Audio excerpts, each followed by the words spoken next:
बिस्मिल्लाहिर्रहमानिर्रहीम। अस्सलाम वालेकुम डियर स्टूडेंट। आज का हमारा इंग्लिश का लेक्चर क्लास सेकेंड ईयर के साथ। प्रीवियस लेक्चर में हमने द डाइंग सन जो कि हमारा टॉपिक था उसकी स्टोरी के बारे में डिस्कस किया। आज के हमारे इस लेक्चर में जो है हम इसके चैप्टर के द डाइंग सन जो हमारा टॉपिक है उसके जो क्वेश्चन है वो जो है रीड करेंगे। टोटल इसके 8 क्वेश्चन है यानी जो हमारी एक्सरसाइज में है। तो क्वेश्चन नंबर फर्स्ट है, how is it that a star seldom कहते हैं अक्सर finds another star near it, के किस तरह या क्यों कर एक सितारा जो है शाज़ो नाज़र किसी दूसरे सितारे को अपने करीब पाता है, या एक सितारा किस तरह से दूसरे सितारे के करीब होता है। तो इसका आंसर जो है आप सनशाइन बुक से भी कर सकते हैं, ब्राइट में से भी कर सकते हैं, वरना जो है इसी टेक्स्ट बुक के अंदर से भी आप फाइंड कर सकते हैं। तो इसका आंसर होगा the universe is very vast. और ये मैंने आपको बताया था चैप्टर की स्टोरी में भी कि जो हमारी कायनात है वो बहुत ही वसी है, अननंबरेबल स्टार, और जो लातादाद बेशुमार जो सितारे हैं wonder about it in space, वो क्या करते हैं इसके जो है खला में गर्दिश करते रहते हैं। They travel in complete loneliness, और वो बिल्कुल अकेले सफ़र जो है करते हैं। The distance between them are very great, और उनके दरमियान यानी उन सितारों के दरमियान जो फासला होता है वो बहुत ही ज़्यादा है, बहुत ज़्यादा वसी है। देयरफॉर इसलिए देयर इज़ नो चांस, इसलिए बिल्कुल भी ये चांस ही नहीं है, ये मौका ही नहीं है for a star to come near the other, के कोई सितारा जो है दूसरे सितारे के करीब आए, यानी इसमें कोई अमकान ही नहीं है। क्योंकि एक तो यूनिवर्स बहुत वसी है, दूसरा जो सितारे होते हैं वो बहुत बड़े होते हैं और वो कई कई मील के फासले से फासले पर जो है एक दूसरे से उनका होता है, जहाँ पे वो ट्रैवल कर रहे हैं और जो है स्पेस में अपनी गर्दिश कर रहे हैं।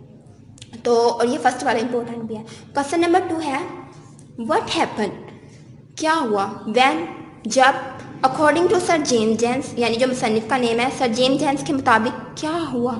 अ वार्निंग स्टार, जब एक जो है हरकत करता हुआ जो है आवारा कह लें सितारा, या हरकत करता हुआ जो सितारा, घूमता फिरता सितारा जो था, वार्निंग थ्रू स्पेस, वो जो है खला में गर्दिश करता हुआ जो है सितारा जो था, केम नियर द सन, सूरज के करीब आया। तो ये भी मैंने आपको बताया था कि वो जब करीब आया तो सूरज से एक लहर जो है उठी और उसकी जो अट्रैक्शन थी वो बढ़ गई, और जब वो सितारा दूर हुआ तो वो लहर जो है टूट गई, और इस तरह जो टुकड़े थे वो सूरज के गिर्द घूमने लगे, और इस तरह ये यूनिवर्स सिस्टम यानी जो सोलर सिस्टम कह लें, यूनिवर्स सिस्टम जो है, जो सितारे थे, जो प्लैनेट्स थे वो बन गए, उनकी तख्लीक होगी। तो उनके मुताबिक जो इनका आंसर होगा, a warning star came near the sun, यानी एक जो सितारा था वो गर्दिश करता हुआ सूरज के करीब आया। It raised a big wave of gases on the surface of the sun, और इसने जो है सूरज की सतह पर एक बड़ी लहर जो है पैदा कर दी। द नियर द स्टार केम, यानी जितना जितना जो सितारा था वो करीब आता जाता था, द हायर द वेव रोज, यानी उसके अट्रैक्शन की वजह से जो वो लहर थी वो क्या ऊपर बढ़ रही थी, ऊपर ऊपर हो रही थी। As the star began to recede, और जैसे ही जो सितारा था वो जो है पीछे हल्का सा हटने लगा, the wave broke into pieces, तो जो लहर थी वो क्या उसके टुकड़ों में बट गई, यानी उसके टुकड़े टुकड़े हो गए। And these pieces fell off the sun, और यही वो टुकड़े हैं जो सूरज पर जा गिरे, यानी सूरज से दूर जा गिरे। And they began to move around the sun, और उन्होंने सूरज के गिर्द जो है गर्दिश करना शुरू कर दिए।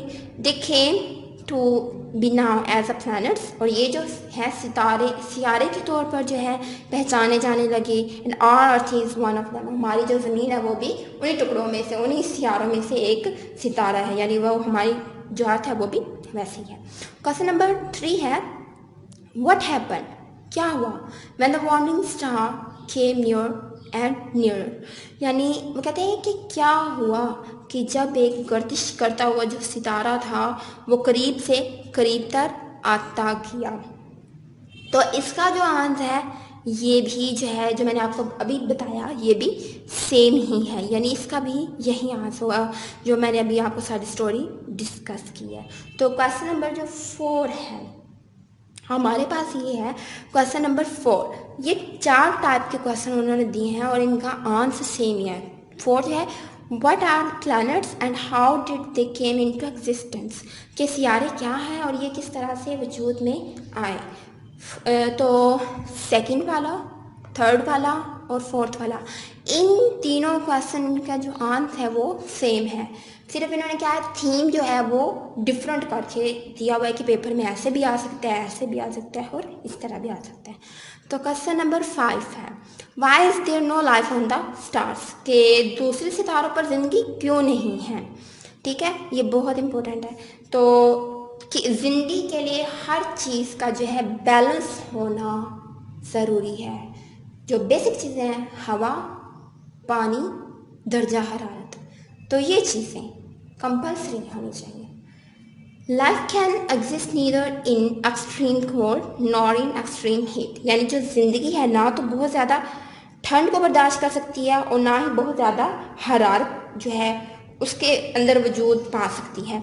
Star are the big burning balls of fire, वो कहते हैं जो स्टार है ना वो बहुत ज़्यादा, कुछ तो इतने गर्म है कि वो आग के गोले हैं।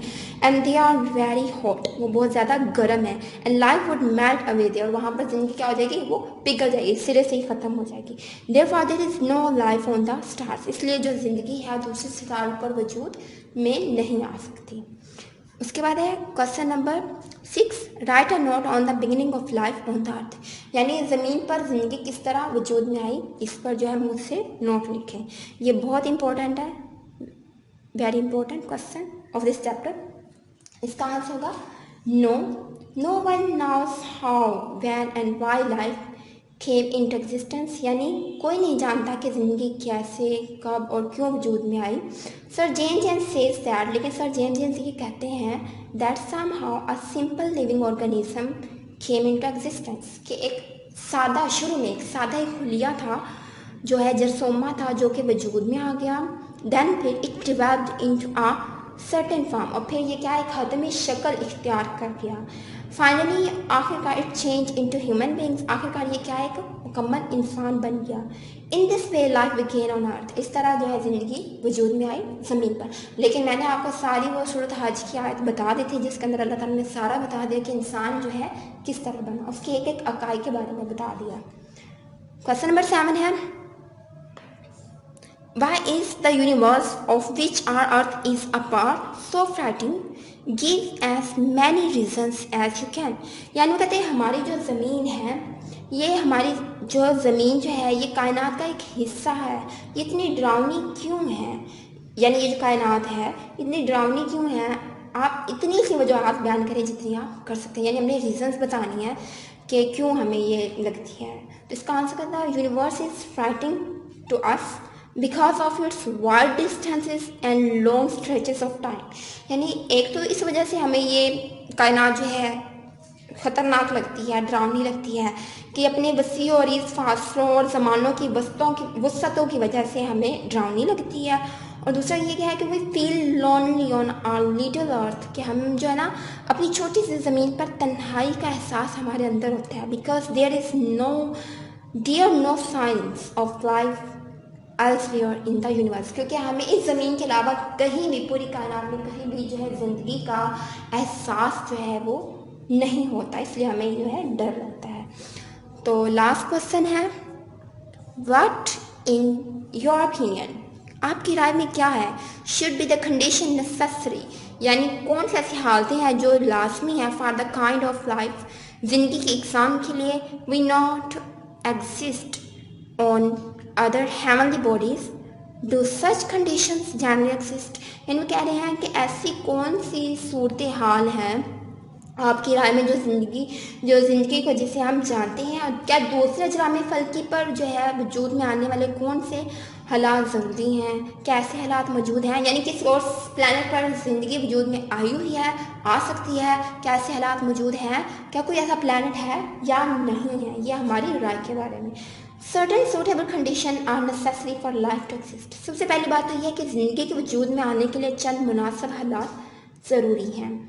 मॉडरेट टेम्परेचर, यानी मुनासिब दर्जा हरारत, is the most important of them, यानी सबसे बेहतरीन सबसे अहम जो कदम है वो क्या है, moderate temperature. Then air and water, उसके बाद हवा पानी, और आल्सो नेसेसरी फॉर लाइफ, वो भी ज़िंदगी के लिए बहुत अहम है। And such conditions can not be found elsewhere except on earth.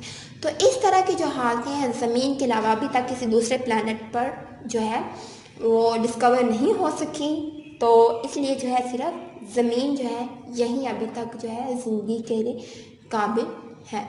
तो इस तरह आपके जो क्वेश्चन कंप्लीट हो गए। आपने इनको अच्छे से याद करना है, बल्कि ऐसे करना है, याद करने के बाद आपने जो है ज़बानी इनको लिख के देखना है, इनके आंसर चीटिंग नहीं करनी, ईमानदारी से अल्लाह ताला को हाजिर नाज़िर रखते हुए। ठीक है, तो इसी के साथ इजाज़त दीजिए। अल्लाह हाफिज़।